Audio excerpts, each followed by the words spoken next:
నమస్కారం. మన భారతదేశం అంటేనే ఎన్నో అద్భుతాలకు, ఆధ్యాత్మిక రహస్యాలకు కేరాఫ్ అడ్రస్ కదా. ఇక్కడున్న ఎన్నో ప్రాచీన గుడులు, మందిరాలు చూస్తే ఇవి కేవలం భక్తికి మాత్రమే కాదు, ఆధునిక సైన్స్కి కూడా పెద్ద సవాలు విసురుతున్నాయి అనిపిస్తుంది. మన పురాణాలలోని పవిత్రత, అలాగే సైన్స్కి కూడా అంతు చిక్కని ఎన్నో విషయాల కలయిక ఇక్కడ మనకు స్పష్టంగా కనిపిస్తుంది. మరి ఈ ప్రత్యేక విశ్లేషణలో ఆ ఆశ్చర్యకరమైన విషయాలేంటో ఇప్పుడు డీటెయిల్డ్గా చూద్దాం. ఇక్కడ మనకొచ్చే ఒక ఇంట్రెస్టింగ్ ప్రశ్న ఏంటంటే, ఈ కట్టడాలన్నీ మరుగున పడిపోయినా ఏదైనా ఒక అడ్వాన్స్డ్ ప్రాచీన టెక్నాలజీకి నిదర్శనాలా, లేక మనమింకా పూర్తిగా అర్థం చేసుకోలేని పురాణాల ప్రతిరూపాలా? ఇదొక $1 మిలియన్ క్వశ్చన్. ఏదేమైనా ఇవి చూసినప్పుడు మనకు విపరీతమైన క్యూరియాసిటీ వస్తుంది. కాబట్టి మనం ఎవరి పక్షం వహించకుండా అసలు ఆ ప్రదేశాల వెనుక ఉన్న వాస్తవాలేంటి, నమ్మకాలేంటి అనేది మాత్రమే ఈ ఎక్స్ప్లెయినర్లో లోతుగా పరిశీలిద్దాం. ఓకే, ఈ విశ్లేషణలో మనం ప్రధానంగా 3 అంశాలని కవర్ చేయబోతున్నాం. ఒకటి, ఆధునిక శాస్త్రానికి అంతుచిక్కని అసాధ్యమైన ప్రాచీన ఇంజనీరింగ్ నైపుణ్యాలు. 2, ఏకంగా ప్రకృతి నియమాలనే ధిక్కరించే అద్భుతాలు. ఇక 3వది, అత్యంత రహస్యమైన అతీంద్రియ పురాణాలు మరియు ఆచారాలు. అంటే ఫిజికల్ స్ట్రక్చర్స్తో మొదలుపెట్టి మెల్లిగా డీప్ స్పిరిచువల్ సీక్రెట్స్ వైపు మన జర్నీ వెళ్లబోతోందన్నమాట. సరే, ఇక ఏమాత్రం లేట్ చేయకుండా మన ఫస్ట్ టాపిక్లోకి డైవ్ చేద్దాం. అసాధ్యమైన ప్రాచీన ఇంజనీరింగ్ నైపుణ్యాలు. అవును, ఇప్పటి మోడర్న్ సైంటిస్టుల మైండ్ బ్లాక్ అయ్యేలా చేసే కొన్ని కట్టడాల గురించి ఇప్పుడు చూద్దాం. మీరు ఆంధ్రప్రదేశ్లోని అనంతపురం జిల్లాలో ఉన్న లేపాక్షి వీరభద్రస్వామి టెంపుల్ గురించి వినే ఉంటారు. ఈ మందిరంలో మొత్తం 70 స్తంభాలుంటాయి. కానీ అవాకయ్యే విషయమేంటంటే, అందులో ఒక పిల్లర్ మాత్రం నేలకి టచ్ అవ్వదు. 1/2 ఇంచు పైన గాలిలో అలాగే వెళ్లాడుతూ ఉంటుంది. దీన్నే హ్యాంగింగ్ పిల్లర్ అంటారు. ఇంకో ఆశ్చర్యకరమైన విషయమేంటంటే, ఈ గుడి బరువంతా ఆ ఒక్క పిల్లర్ మీదే ఆధారపడి ఉంది అని చెబుతారు. అసలు గ్రావిటీకే ఎదురెళ్ళి ఆ కాలంలో ఇలాంటి ఒక నిర్మాణాన్ని ఎలా కట్టారనేది నిజంగా ఒక అద్భుతం. ఇప్పుడు మహారాష్ట్రలో ఉన్న ఎల్లోరా కైలాస మందిరం గురించి మాట్లాడుకుందాం. ఇక్కడి నంబర్ చూసారా? 7 లక్షలు. అంటే ఈ గుడిని కట్టడానికి దాదాపు 7 లక్షల టన్నుల రాయిని తొలిచారనమాట. అది ఎలాగో తెలుసా? మామూలుగా గుడిని కింద నుంచి పైకి కడతారు కదా, కాని దీన్ని ఒకే ఒక అతిపెద్ద కొండను పైనుండి కిందకు చెక్కుతూ వచ్చారు. జస్ట్ ఊహించుకోండి, ముందు గోపురం చెక్కి ఆ తర్వాత పునాది వరకు రావడమనేది అసలు మామూలు విషయం గాదు. ఇది ఎంత అద్భుతమైన విషయమో ఈ కంపారిజన్ చూస్తే మీకర్థమవుతుంది. మోడర్న్ సైంటిస్టుల అంచనా ప్రకారం ఆనాటి టెక్నాలజీతో ఈ కైలాస మందిరాన్ని కట్టాలంటే కనీసం 150 ఏళ్లు పడుతుంది. కానీ హిస్టరీ ఏం చెప్తోందంటే, దీన్ని కేవలం 17 సంవత్సరాల్లోనే పూర్తి చేశారు. అక్కడ గోడల మీద ఉన్న ప్రాచీన భాషను ఇప్పటికీ ఎవరూ డీకోడ్ చేయలేకపోయారు. పైగా అక్కడి drainage system, rain water harvesting చూస్తే ఆనాటి ఇంజనీరింగ్ స్కిల్స్కి నిజంగా హ్యాట్స్ ఆఫ్ చెప్పాల్సిందే. రైట్, ఇప్పుడు మనం 2వ విభాగంలోకి అడుగుపెడుతున్నాం. ఇవి ఏకంగా ప్రకృతి నియమాలనే ధిక్కరించే అద్భుతాలు. ఇక్కడ కేవలం రాళ్లు, కట్టడాలు మాత్రమే కాదు, కొన్ని జీవులు, ప్రకృతి శక్తులు కూడా సైన్స్కి అందని విధంగా ఎలా బిహేవ్ చేస్తున్నాయో ఇప్పుడు చూద్దాం. కేరళలోని అనంతపుర లేక్ టెంపుల్ గురించి మీరు విన్నారా? జనరల్గా మొసళ్ళు అంటే మాంసాహారులు కదా. కాని ఈ గుడి చుట్టూ ఉన్న సరస్సులో దాదాపు 70 ఏళ్లపాటు ఒక మొసలి ఉండేది. దాని పేరు బబియా. ఆశ్చర్యమేంటంటే అది కంప్లీట్ వెజిటేరియన్.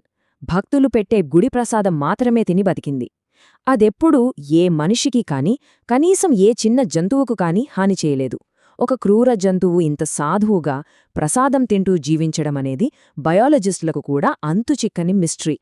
ఇక రాజస్థాన్లోని కర్ణిమాతా టెంపుల్ విషయానికొస్తే ఇక్కడ సీన్ పూర్తిగా డిఫరెంట్. ఈ గుడిలో వేలాది ఎలుకలు స్వేచ్ఛగా అటూ ఇటూ తిరుగుతూ ఉంటాయి. అక్కడి వాళ్లు ఆ ఎలుకలను కర్ణిమాత బిడ్డలుగా భావించి పూజిస్తారు. ఇక్కడ మైండ్ బ్లోయింగ్ ఫ్యాక్ట్ ఏంటంటే, ఆ ఎలుకలు తిన్న ఆహారాన్నే భక్తులు ప్రసాదంగా తీసుకుంటారు. మెడికల్ సైన్స్ ప్రకారం ఎలుకల వల్ల ఎన్నో రోగాలొస్తాయి.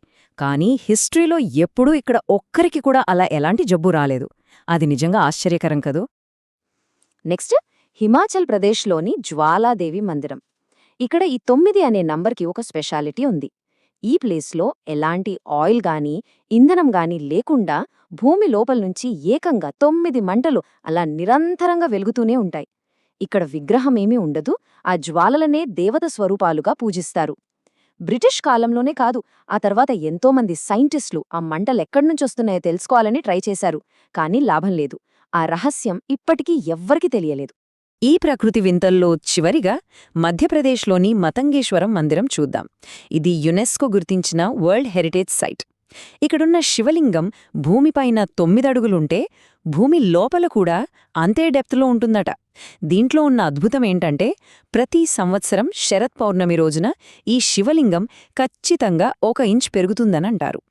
రీసెర్చర్స్ ఎన్నో ప్రయోగాలు చేసినా ఈ రాయి దానంతట అదే ఎలా పెరుగుతుంది అని దానికి ఇప్పటికీ ఎలాంటి లాజికల్ ఆన్సర్ దొరకలేదు. సో ఇప్పటివరకు మనం చూసిన భౌతిక ప్రకృతి వింతల నుండి ఇప్పుడు మరింత లోతైన మిస్టికల్ అయిన 3వ విభాగంలోకి ఎంటర్ అవుతున్నాం. అతీంద్రియ పురాణాలు, ఆచారాలు. ఇక్కడ లాజిక్స్, సైన్స్ లాంటివి కాస్త పక్కకు తప్పుకుంటాయి. కేవలం స్థానిక నమ్మకాలు, యుగాలుగా వస్తున్న ఆచారాలు మాత్రమే మనకు కనిపిస్తాయి. ఉత్తరప్రదేశ్లోని బృందావన్లో ఉన్న నిధి వన్ గురించి స్థానికంగా చాలా ఇంట్రెస్టింగ్ కథలున్నాయి. సాయంత్రం కాగానే ఈ ఏరియా మొత్తం ఖాళీ చేసేస్తారు. మనుషులే కాదు, కనీసం పక్షులు, జంతువులు కూడా చీకటి పడేసరికి అక్కడ్నుంచి సైలెంట్గా వెళ్ళిపోతాయి. ప్రతి రాత్రి శ్రీకృష్ణుడు గోపికలతో కలిసి ఇక్కడ నృత్యం చేస్తాడని వాళ్ల నమ్మకం. ఎవరైనా దొంగచాటుగా ఉండి రాత్రిపూట ఏం జరుగుతుందో చూద్దామని ట్రై చేస్తే వాళ్లకి పిచ్చిపడుతుందంట. సుమారు 10 ఏళ్ల క్రితం జైపూర్కి చెందిన ఒక భక్తుడు ఉదయం కల్లా స్పృహ కోల్పోయి పిచ్చిపట్టినట్లు కనిపించిన ఇన్సిడెంట్ ఈ నమ్మకాలను మరింత స్ట్రాంగ్ చేస్తోంది. ఇప్పుడు ఈ స్లైడ్లో ఉన్న అద్భుతమైన సైకిల్ని గమనించండి. హిమాచల్ ప్రదేశ్లోని కులులో ఉన్న బిజిలీ మహాదేవ్ మందిరంలో జరిగే వింత ఇది. పురాణాల ప్రకారం కులాంతా అనే రాక్షసుణ్ణి శివుడు వధించినప్పుడు వాడి శరీరమే ఆ పర్వతంగా మారిందని నమ్మకం. ఇక్కడ ఆశ్చర్యమేంటంటే ప్రతి 12 ఏళ్లకొకసారి ఖచ్చితంగా ఈ టెంపుల్ మీద పిడుగుపడుతుంది. అప్పుడు అక్కడి శివలింగం ముక్కలైపోతుంది. ఆ తర్వాత పూజారి ఆ ముక్కలన్నిటినీ తీసుకుని వెన్నతో అతికిస్తారు. అలా అతికించిన కొద్ది రోజులకే ఆ లింగం మళ్లీ ఒకే రాయిలా మారిపోయి తన పాత రూపానికి వచ్చేస్తుందట. ఇక అస్సాంలోని కామాఖ్యాదేవి మందిరానికి వస్తే ఇది చాలా ఫేమస్ మహాశక్తిపీఠం. సతీదేవి ఆత్మార్పణ చేసుకున్నాక విష్ణుమూర్తి తన సుదర్శన చక్రంతో ఆమె శరీరాన్ని ఖండించినప్పుడు యోని భాగం ఇక్కడ పడిందని పురాణాలు చెబుతున్నాయి. ఇక్కడ మీరు గమనించాల్సిన విషయమేంటంటే ఈ గుడిలో ఎలాంటి విగ్రహం ఉండదు. దానికి బదులుగా ఎప్పుడూ నీటితో, పూలతో నిండి ఉండే ఒక చిన్న కొలను లాంటి భాగాన్ని అమ్మవారిగా పూజిస్తారు. ఇక పూరీ జగన్నాథ స్వామి టెంపుల్ గురించైతే ఎంత చెప్పినా తక్కువే.